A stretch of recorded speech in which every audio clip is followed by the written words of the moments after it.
일본의 자존심이던 닛산이 7년 만에 판매가 반토막 났습니다.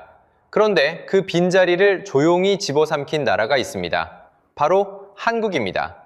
닛산이 미국에서 밀려나는 사이 현대와 기아는 점유율 11.3%로 사상 최고 기록을 세웠습니다.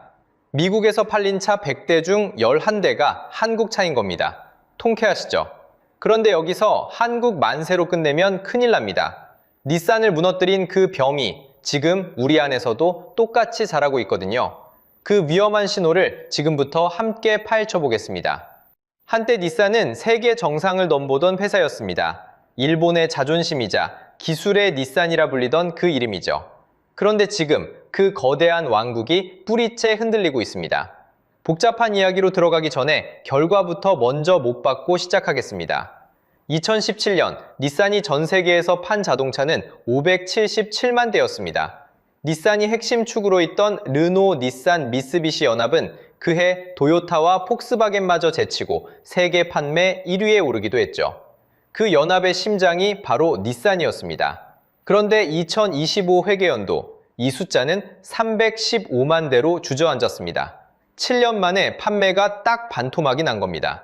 잘 나가던 국밥집에 매일 줄 서던 손님이 어느 날 절반으로 뚝 끊긴 셈이죠.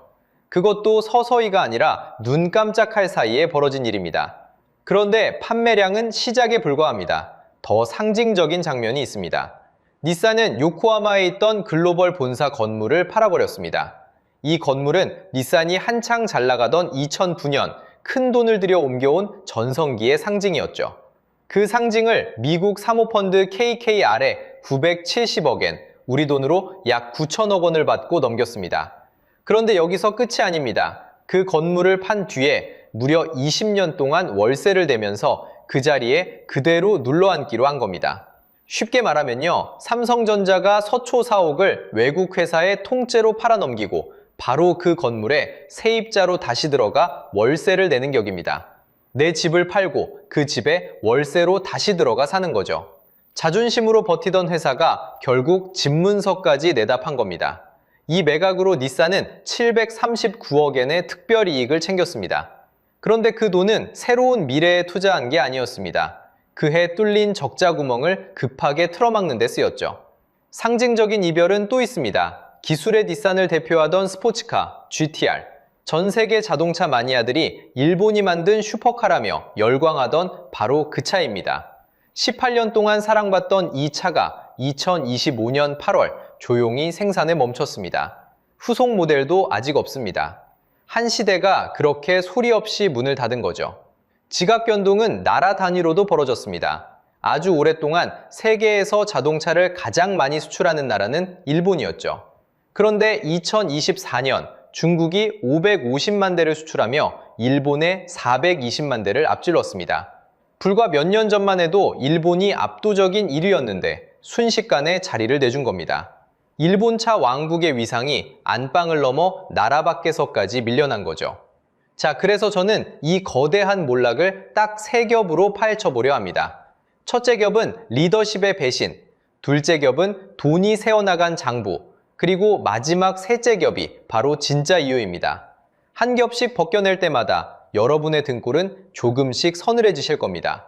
그런데 이상하죠? 똑같은 일본 차인데 도요타는 지금 미국에서 판매 신기록을 쓰고 있거든요. 왜 유독 닛산만 이렇게까지 무너졌을까요?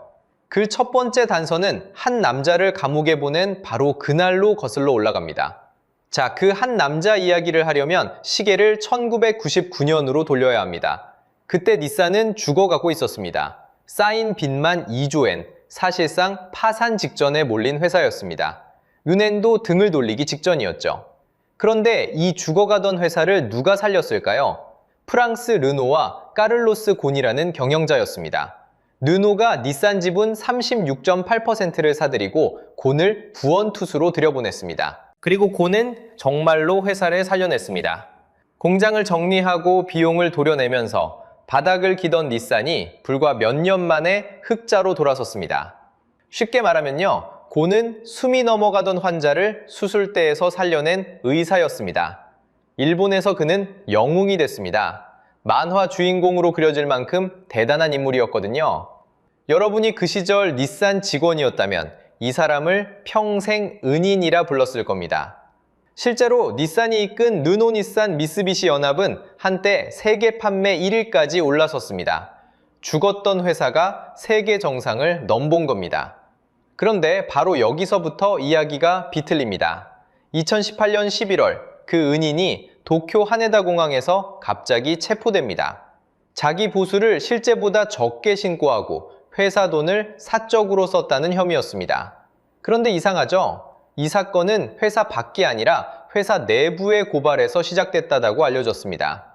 죽어가던 회사를 살려준 의사를 다름 아닌 그 회사가 직접 손을 써서 감옥에 보낸 셈입니다. 은혜를 원수로 갚는다는 말, 이보다 더 정확한 사례가 있을까요? 자, 여기서 정말 영화 같은 장면이 등장합니다. 2019년 12월 보석으로 풀려나 감시받던 곤이 어느 날 감쪽같이 사라집니다. 어떻게 사라졌을까요? 악기를 담는 커다란 상자 안에 몸을 숨기고 일본 공항의 검색을 통과해 개인 비행기로 빠져나간 겁니다. 조력자에게 건넨 대가는 130만 달러로 알려졌습니다. 그렇게 곤은 고향인 레바논으로 도망쳤습니다. 첩보 영화로 만들어도 손색이 없는 탈출극이었죠. 세계 정상을 넘보던 자동차 회사의 전 회장이 화물처럼 상자에 실려 나라를 떠난 겁니다. 이 장면 하나만으로도 닛산의 체면이 어떻게 됐을지 짐작이 가시죠? 곤은 지금도 레바논에 머물며 처벌을 피하고 있다고 알려졌습니다. 은인을 쫓아냈더니 그 은인은 잡히지도 않고 회사 망신만 세계에 생중계된 셈입니다. 그런데 더 소름 돋는 건 그 다음입니다. 곤을 끌어내린 주역, 사이카와 사장 기억하시나요? 곤을 내부 고발로 몰아낸 바로 그 사람입니다. 그런데 이 사람도 얼마 지나지 않아 똑같은 보수 편법 논란에 휘말려 자리에서 쫓겨납니다. 남을 겨눈 칼이 결국 자기 목을 벤 겁니다. 뿌린 대로 거둔 거죠. 문제는 그걸로 끝이 아니었다는 겁니다. 사령탑의 저주는 멈추지 않았습니다. 우치다 사장이 2025년 4월 해임되고 그 자리에 에스피노사라는 인물이 급하게 새 CEO로 올랐습니다. 은인을 감옥에 보낸 그날 이후 닛산의 리더 자리는 앉는 사람마다 흔들리고 무너졌습니다. 배를 이끌 선장이 계속 바뀌는 회사가 제대로 항해할 수 있었을까요? 자, 그런데 여기서 의문이 하나 남습니다. 곤 한 사람 쫓아냈다고 세계 정상을 넘보던 자동차 회사가 이렇게까지 무너질까요? 상식적으로 생각하면 이상하죠? 진짜 상처는 사람이 아니라 회계장부에 찍혀 있었습니다. 이제 닛산이 벌어들인 돈이 어디로 샜는지 그 영수증을 한 장씩 펼쳐보겠습니다. 딱 5장이면 이 회사가 어디서 세고 있는지 다 보입니다. 첫 번째 영수증, 2024 회계연도 순손실 6,709억엔, 우리 돈으로 약 6조 3천억 원입니다. 25년 만에 최악의 성적표예요. 공교롭게도 26년 전 파산 직전에 찍혔던 그 숫자와 거의 똑같은 액수가 다시 장부에 찍힌 겁니다. 곤이 살려낸 회사가 곤을 내쫓고 딱 그 출발점으로 되돌아온 거죠. 두 번째 영수증은 여러분이 직접 계산해 보세요. 1년은 365일이죠. 6조 3천억을 365로 나눠보시면 하루에 약 170억 원씩 사라진 겁니다. 이걸 다시 24시간으로 쪼개면 이 회사는 1시간에 7억 원 넘게 태우고 있었던 거예요. 여러분이 자고 있는 사이에도, 밥을 먹는 사이에도 매일 아파트 30채가 조용히 녹아내린 셈입니다. 돈이 새는 게 아니라 그냥 증발하고 있었던 겁니다. 세 번째 영수증, 공장입니다. 일본과 미국 공장 가동률이 약 50%까지 떨어졌습니다. 쉽게 말하면요, 라인 2개 중 하나는 둘이 꺼져 있다는 뜻입니다. 기계는 멈춰서 있는데 그 자리 임대료와 직원 월급은 그대로 나가거든요. 많이 만들수록 한 대당 싸져야 할 자동차가 안 팔리니 거꾸로 한 대당 비싸지는 악순환에 빠진 겁니다. 그 텅 빈 라인 앞에서 하루하루를 버티는 건 결국 거기서 20년, 30년 일해온 현장 노동자들이었습니다. 네 번째 영수증은 은행이 찍은 도장입니다. 세계 3대 신용평가사가 닛산을 하나도 빠짐없이 정크 등급으로 내렸습니다. 쉽게 말해 은행이 이 회사엔 돈 빌려주기 겁난다고 낙인을 찍은 거예요.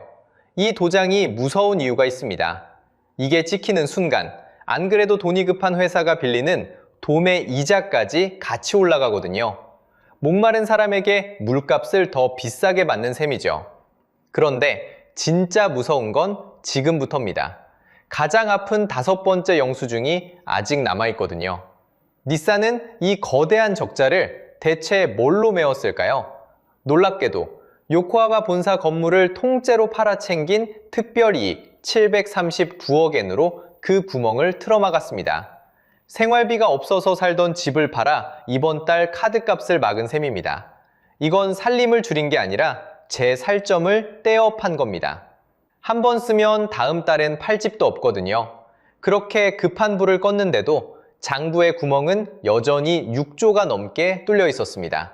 자, 여기서 하나 정정하고 갑니다. 여기까지만 들으면 이 회사가 곧 문을 닫을 것 같죠? 그런데 최근 성적표는 조금 나아졌어요. 2025회계연도 순손실은 약 5조 원으로 줄었고 영업이익은 580억엔 흑자로 돌아섰습니다. 죽다가 살아나는 중이긴 합니다. 그런데 방향이 나아졌을 뿐 여전히 응급실 침대 위예요. 그리고 이렇게 조단위 적자를 낸 뒤에 임원 보수를 둘러싼 논란까지 일었습니다. 현장 라인의 불은 꺼져가는데 말이죠. 5장의 영수증을 나란히 놓고 보면 결국 6조를 잃는 동안에도 챙길 사람은 챙겼던 겁니다. 자, 여기서 핵심입니다. 이 모든 게 그냥 돈 문제로 보이시죠? 그런데 진짜 병은 따로 있었습니다. 똑같이 미국에서 장사한 도요타는 왜 하필 바로 그 시기에 신기록을 세웠을까요? 답은 생각보다 단순합니다. 도요타는 2025년 미국에서 252만 대를 팔았습니다. 1년 전보다 8% 늘어난 사상 최고 기록이죠. 옆 동네 혼다도 143만 대로 소폭이나마 늘었습니다. 비결은 하이브리드였습니다. 기름값 아끼려는 미국 손님들이 딱 원하던 차를 도요타가 제때 내놨거든요. 그런데 닛산은 그 하이브리드 시장을 통째로 놓쳤습니다. 손님이 원하는 메뉴는 안 내놓고 옛날 잘 나가던 간판만 믿고 버틴 식당이었던 겁니다. 라인업은 늙어버렸고 메뉴를 갈아탈 타이밍은 이미 지나가 있었죠.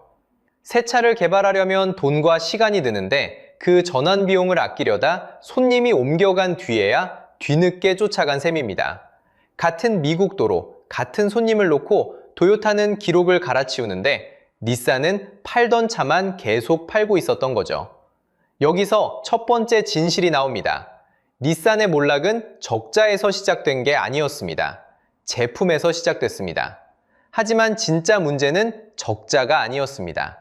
닛산은 오래전부터 주인 없는 회사라고 불렸습니다. 뚜렷한 오너가 없다 보니 수십 년간 내부 파벌 싸움이 끊이질 않았죠. 심지어 노조위원장이 회사의 실세로 군림하며 인사와 결재까지 좌우했다는 평이 나올 정도였습니다.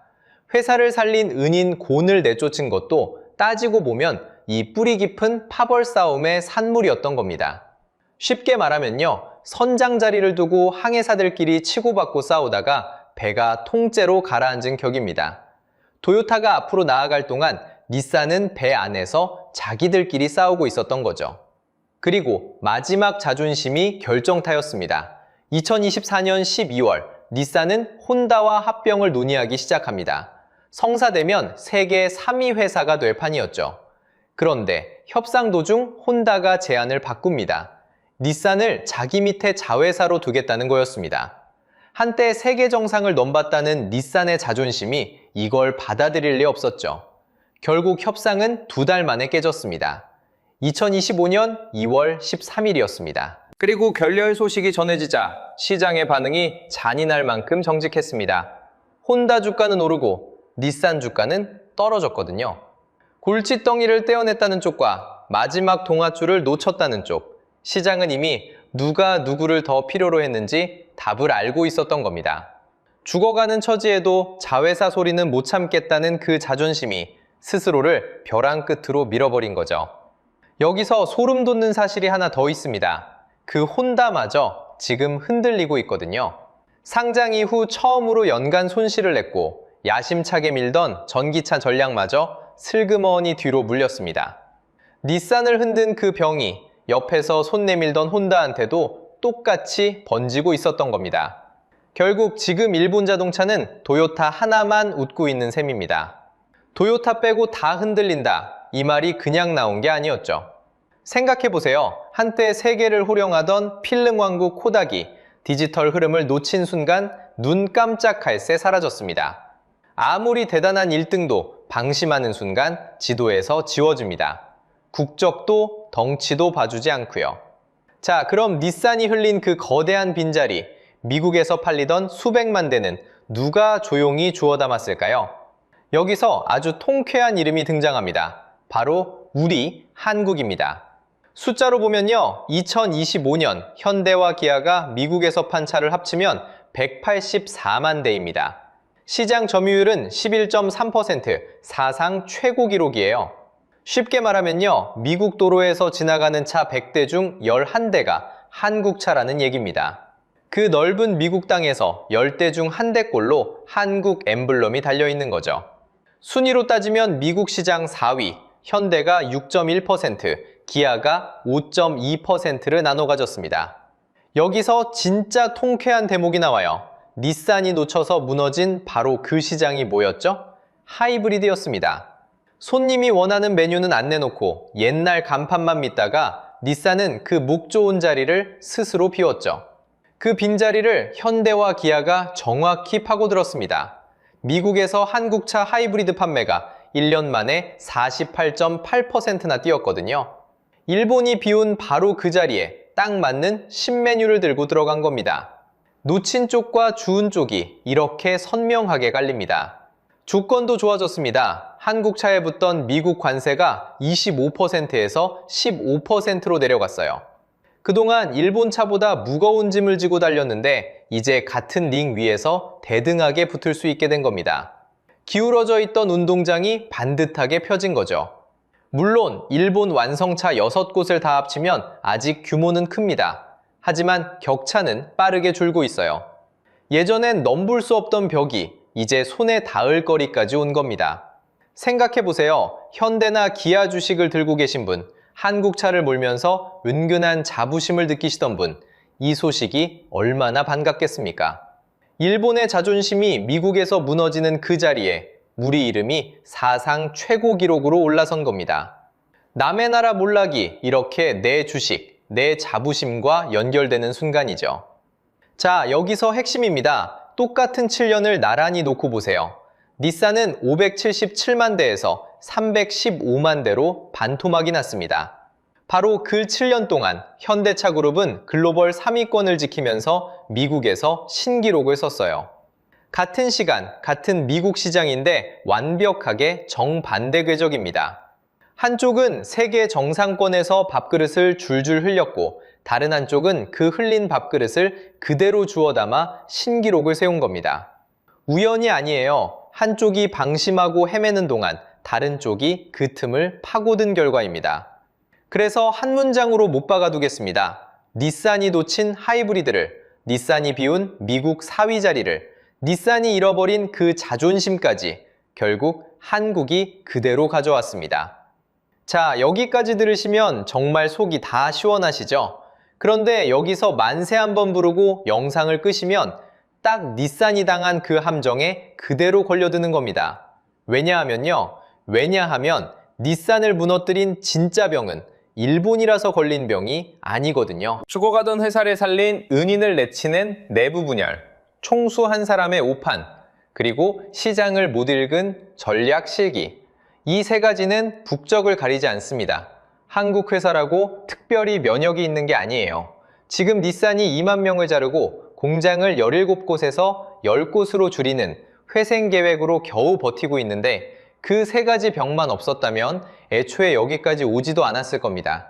실제로 이 이야기를 다룬 영상들에는 이런 댓글이 가장 많이 달립니다. 총수가 판단을 딱 한 번만 잘못했어도 우리 회사도 그대로 닛산이 됐을 거다. 특정한 누군가를 욕하자는 게 절대 아닙니다.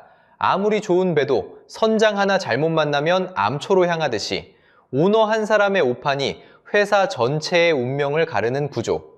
그 구조가 우리라고 정말 없느냐, 이걸 묻는 겁니다. 닛산도 한때는 기술의 닛산이라 불리던 세계 정상급 회사였습니다. 그런 회사가 총수 한 사람을 감옥에 보낸 그날부터 저주처럼 무너졌다면 이건 남의 나라 이야기로만 넘길 일이 아니에요. 일본 전체를 놓고 보면 경고는 훨씬 또렷해집니다. 그렇게 단단하던 혼다마저 상장 이후 첫 연간 손실을 냈고 야심차게 밀던 전기차 전략을 사실상 접었습니다. 세계 최대 자동차 수출국 자리도 이미 중국에 내줬죠. 토요타 하나를 빼면 일본차 전체가 지금 흔들리고 있는 거예요. 한 시대를 호령하던 나라가 이렇게 통째로 흔들린다면 우리라고 그 흐름 밖에 있다는 보장이 어디 있겠습니까? 자, 여기서 핵심입니다. 닛산의 오늘은 어떤 1등 기업에게든 이미 예약된 내일입니다. 그럼 이 예약을 취소하려면 뭘 해야 할까요? 첫째, 오너 한 사람에게 회사의 운명을 통째로 맡기지 않도록 지배구조를 투명하게 열어둬야 합니다. 둘째, 닛산이 놓쳐서 무너진 하이브리드와 전동화, 그 타이밍만큼은 절대 놓치지 말아야 하고요. 셋째, 잘못된 결정을 안에서 걸러내는 견제의 눈이 살아있어야 합니다. 은인을 내쫓는 걸 보고도 아무도 막지 못했던 그 침묵이 결국 닛산의 진짜 사망 원인이었으니까요. 맨 처음 세계 정상을 넘보던 닛산이 7년 만에 반토막 났다는 이야기 기억하시죠? 그 반토막은 결코 하루아침에 온 게 아니었습니다. 은인을 내친 배신, 6주가 넘는 적자, 놓쳐버린 미래, 이 청구서가 겹겹이 쌓인 결과였습니다. 승리는 관리하지 않으면 모래성입니다. 그래서 여러분께 진짜 묻고 싶습니다. 현대와 기아가 10년 뒤에도 지금처럼 미국을 지키고 있을까요? 아니면 제2의 닛산이 될 위험이 더 크다고 보시나요? 그렇게 생각하시는 이유를 꼭 댓글로 남겨주세요. 여러분의 판단이 궁금합니다. 그리고 다음 영상에서는 무너지는 일본차의 마지막 성벽으로 남은 토요타마저 흔든다는 중국 BYD의 습격을 파헤쳐 보겠습니다. 오늘 영상이 유익하고 재밌으셨다면 구독과 좋아요 부탁드리겠습니다. 영상 제작에 큰 힘이 됩니다. 시청해주셔서 감사합니다.